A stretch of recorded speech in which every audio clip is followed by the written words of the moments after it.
This episode of the Young Turks is brought to you by Boingo, the world's leading Wi-Fi network. Sign up at boingo.com/TYT.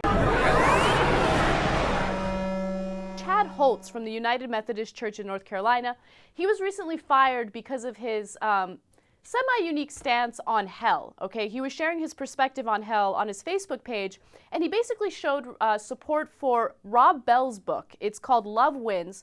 And in the book, Rob Bell really questions the notion of hell. Okay, so we have a video where Chad Holtz talks about his perspective and how it got him fired. There's nowhere that says that you must confess a belief in a literal hell in order to be saved. We confess Jesus Christ and Christ alone. Losing this story of a literal burning hell, eternal, doesn't make you any less a Christian. In fact, I would say that when we lose this contract option that says, I believe this, God will grant me this, and we fall into this scandal of grace, this free gift that says, you are saved, therefore be who you are. Live into this reality of who you already are. I would say that we really, truly begin to understand what it means to even be a Christian.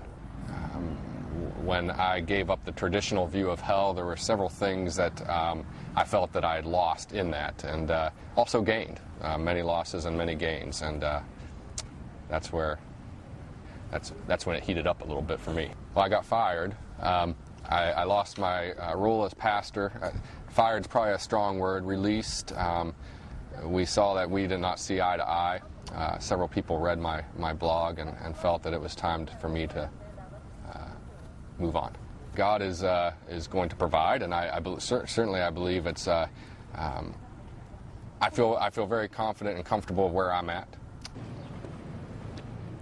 All right, so there you go, Chad Holtz. He explains what he believes when it comes to hell. You know, he also gave a quote that I really liked. He says that hell is something freely chosen that already exists on earth in everything from war to abusive relationships.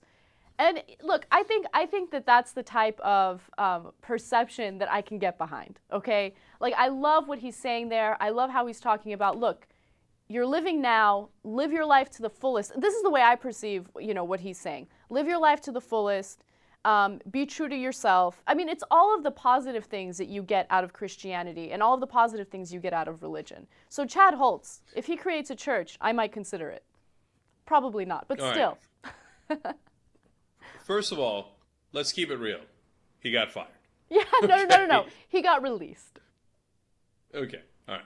Number two, I actually don't have a problem with him getting fired. I know that might be a little surprising.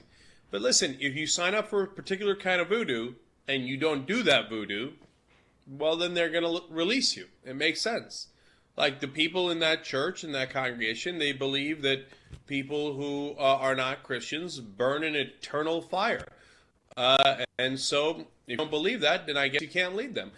One of the things that were mentioned in the book that he was supporting is Gandhi. And I actually, believe it or not, made this point back in 1991 when I was writing for my college newspaper.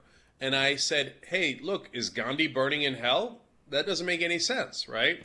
And that's one of the big premises of this book, and the reasons why apparently the author wrote the book, saying, hey, look, I don't think that people who have never even heard of Christianity or never been exposed to it are burning in hell, and I don't think Gandhi's burning in hell.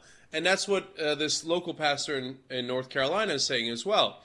But that's not necessarily what the Bible says. So they say, well, hell's only mentioned 12 times.